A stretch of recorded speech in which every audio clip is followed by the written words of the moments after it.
Hello, welcome to the Radical Academy, and my name is Mike Wada, and in this video I'm going to introduce you to one of the most interesting topic in chemistry, and that is the Moore concept. Okay, so if you have ever been waiting for this video, now it is a time to learn the Moore concept. Okay, so I know people have been complaining about the Moore concept is very tough, kind of a such thing, but I just want to tell you that the Moore concept is actually based on understanding the periodic table and also on understanding how to balance the chemical reaction or chemical equation. So if you're new to this channel, please don't forget to subscribe, like and share this video to your friends and families so that whenever I upload any new kind of a content, you'll be the first person to be updated. Okay, so now let's dive into this topic. Okay, so what is a Moore? Now, in order to understand what is a Moore, we first of all begin to understand, okay, that there are several kind of ways in which you can count things. Okay, there's many ways in which you can count. Maybe you want to count the number of houses in a particular community. You also want to count maybe the number of people that are in a particular class. Okay, you want to count also maybe the number of sand particles. Okay, that makes up the swirl. Okay, so so you want to understand that. So you want to have a certain way in which you can count those particles. Okay, let's say for instance, I want to count the maybe here is a package of salt. Okay, here is a package of salt. Okay, so now you understand that salt is made up of tiny and the smaller individual particles of salt. Okay. So what you want to do is to start counting the individuals of those particles that makes up now the compound, rather that thing, the massive salt. Okay, so the Moore concept is just a simple way in which you can count, okay, individual or smaller things. Okay, just like the way you can measure distance using a kilometer, maybe for longer distances. Okay. So a Moore concept in chemistry is just the number of particles contained in a substance, okay, or the number of particles that makes up that kind of a substance, okay. So the Moore concept is the amount of particles contained in the substance, okay. So that's a simple definition of defining what is a Moore.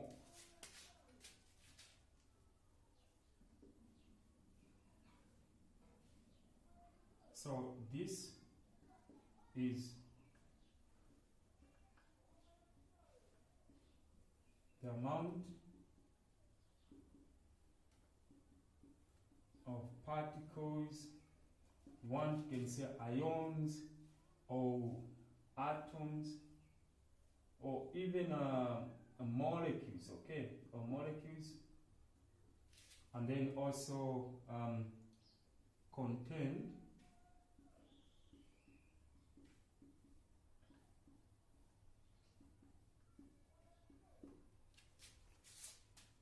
So what you're simply saying is that a Moore is just the amount of substance that is contained in a substance. Okay. Now, if we understand that way, that's a simple and best way of understanding what a Moore is. Okay. So now, from this stage, we are going to advance a little bit further so that we can now see what are we talking about. Okay.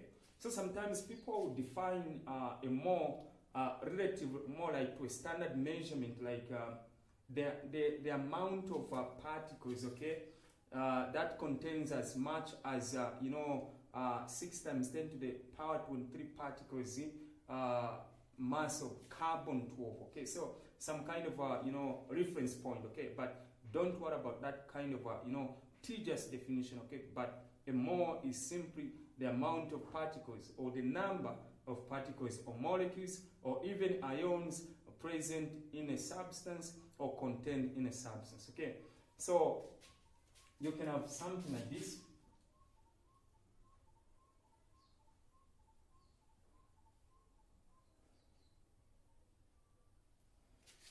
Okay, now let's imagine that this is I'll just go that this is a bucket, okay, and then in this bucket there's I'll give an example, maybe sand, okay, so it's a bucket of sand, and then we have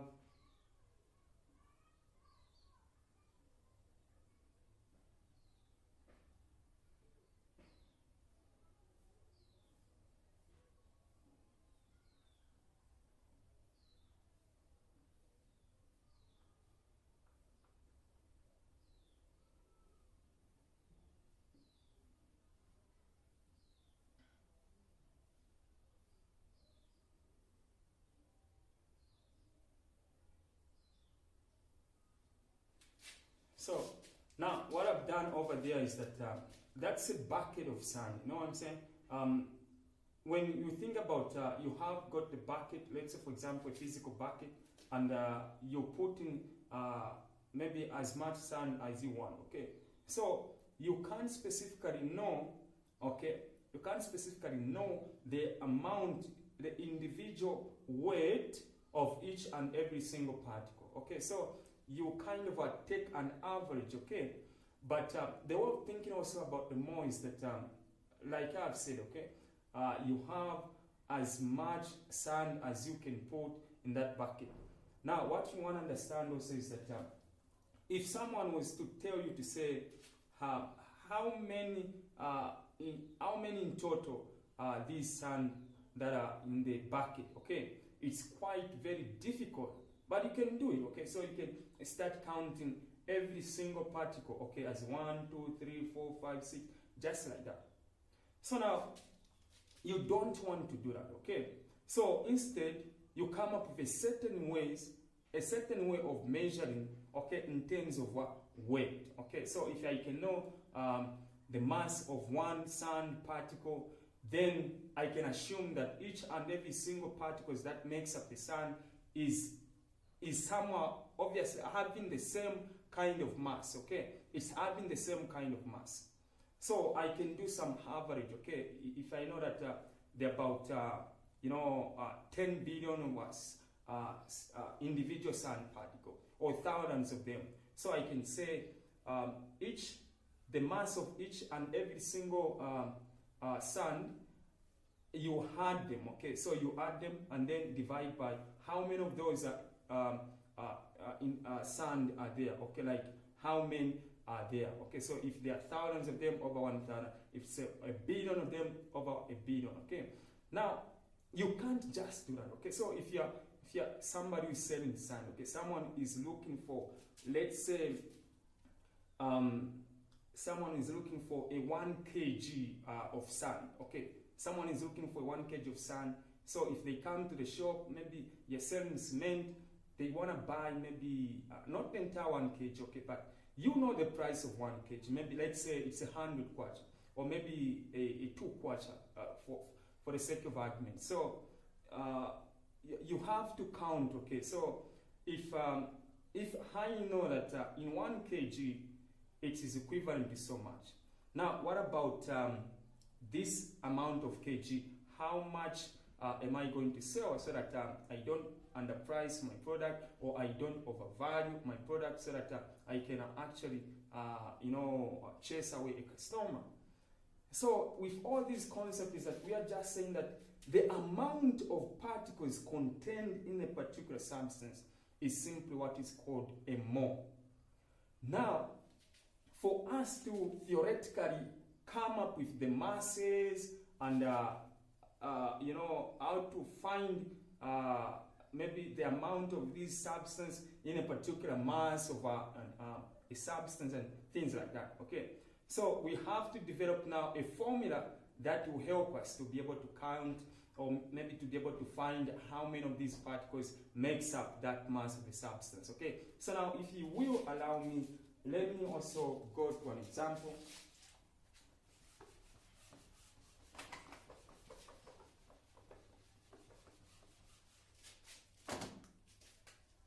So first of all,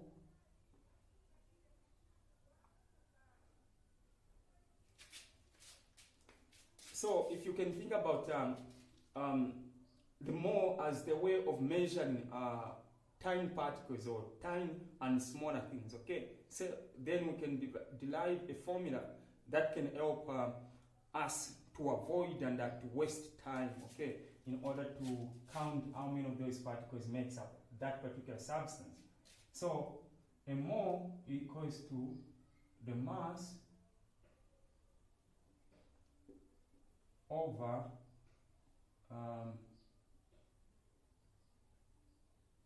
atomic mass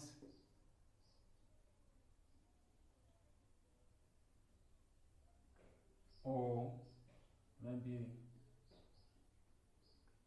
molar mass.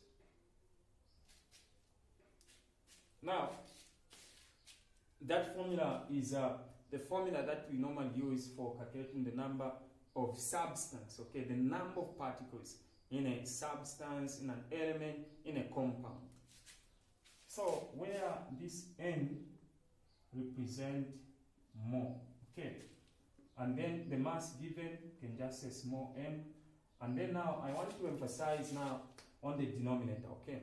So on the denominator, you will actually have two options there, okay. So if you are dealing with a compound, then you are dealing with something that composed of many elements. Let's say, for example, carbon dioxide, right? So if you think about carbon dioxide, now this carbon dioxide, what makes up the carbon dioxide is the fact that it contains two substances, okay? So it contains two atoms, okay? So there is the oxygen, and then there is the carbon also. Now, if I want to count how many number of particles that are present that makes up the carbon dioxide, then I have to find the individual mass, okay? Meaning I have to put the carbon dioxide on the scale, or have to use some of the ways in which I can measure the mass of carbon dioxide. Since now, remember, these are small things, okay, tiny things, okay. So even the units, okay, in which we'll be measuring the mass in will be a gram, okay. So will be a gram. So meaning, if I'm dealing with a compound, then you are not going to use atomic number, but you are going to use the molar mass, okay? So I have to go on the periodic table, okay? So I have to go on the periodic table, meaning that oxygen has got two atoms present, multiplied by, when you go on the periodic table, you discover that oxygen has got, 16 and 8. Okay, so when you're dealing with the mole concept, we'll be using the numbers on top of that element. Okay, so I hope that you do understand the periodic table. So if those numbers on top of the on top of the chemicals or elements, let's say for instance carbon, okay, so we all know carbon, right? So if carbon, we say carbon has got 12 as its what in atomic mass number, and then it has also the mass number of carbon is 12, and then it has 6 as the proton number or atomic number. Okay, so whenever you're dealing with the mole concept, okay, we'll be using these numbers on top. Okay, so I want you to understand. That's where if you just understand what I'm just explaining, you never get anything wrong about the mole concept. Okay, so always we'll be using the mass numbers of each element. Okay, like for instance the oxygen, it has 16 on top. You can confirm that by checking on the periodic table, and then it has 8 as its what in proton number or atomic number. Okay, let me just in fact say, okay, so relative atomic number. AR stroke Mr. Okay, molecular relative molecular mass. Okay, so now if you are dealing with a compound that contains more than one substance in that, like for instance carbon dioxide, you use now what is known as the Mr.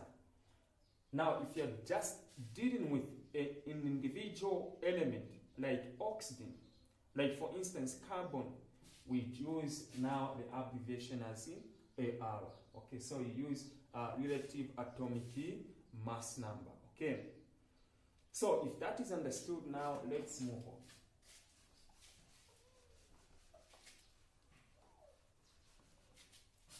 on. Okay, so we have the mass, M stands for the mass, and then AR. So for instance, let's say the mole equals to the mass given over the mass number of that substance. Okay. So now after we know this formula, and I want you to understand that the units of the mole is grams. Just the unit of the mole is just the mole. Okay. So you will see how you can come up with the units. Okay. Okay, so now let us look at the actual examples that we can now use in order to understand what we're talking about as the mole. So I've got two examples over there. So this is example one. So we'll look at how you can be able to find the number of moles in a single element, like for instance the sodium element or the sodium atom or the oxygen atom. So when you go on the periodic table is just a single or rather individual atoms, okay, but not a compound. You will never find the compound on the periodic table. Okay, so what you do is that if you are given a compound, okay, so you should actually find the individual mass, okay, by looking at the periodic table and then combine them. And what you're going to find is that you are finding the number of moles, okay, or the number of particles or ions or molecules that makes up this large compound. Now, with that said, if I'm dealing with a single element, okay, I want to emphasize the single element. Like for instance, let me just assume that this is a sodium element or sodium atom. So if I want to understand or how can I observe or rather obtain the mass of this sodium element. So what I'll do is sodium is an element that I'm going to find on the periodic table, and now if I find that sodium on the periodic table, the mass which is the atomic the mass number, okay, so then I'll just get that the mass number and then put it as a denominator there, okay, and then that's it. But now let's assume that this is a different element, this is also a different element, and this also is a different element, and the other one is also a different element. But at the end of the day, this makes up a compound, okay? So the mixture of two or more substances that are chemically combined, okay? So this is a compound. So when I go on the periodic table, I will not find the mass, okay, the mass number for this compound, okay? It might be any compound. So instead, what I will do is I'll go on the periodic table. If this is sodium, I'll check up the mass, okay, the mass number of this element. I'll also check up the mass number of this element. I'll also check up the mass number of this element, and then finally the mass number of this element also. Therefore, now I can do some arithmetics, meaning I can add them, okay? I can add all these four elements. That gives me this simple compound, okay? And then the number that I'll find, that's the number I'll put as a denominator there. So I hope that is understood. Now let us answer the example right there, okay? Now they are saying that the first question under the example one is that Given that sodium has a mass of 46 grams, find the number of moles present in the sodium element. Okay, as simple as that. Now, the number 2 is saying carbon dioxide is a gas at room temperature and pressure. If the mass of carbon dioxide is 132 grams, find the number of moles in the compound of this CO2, which is just carbon dioxide. Okay, so now, ladies and gentlemen, let us see how we can apply whatsoever that we have talked about. Okay.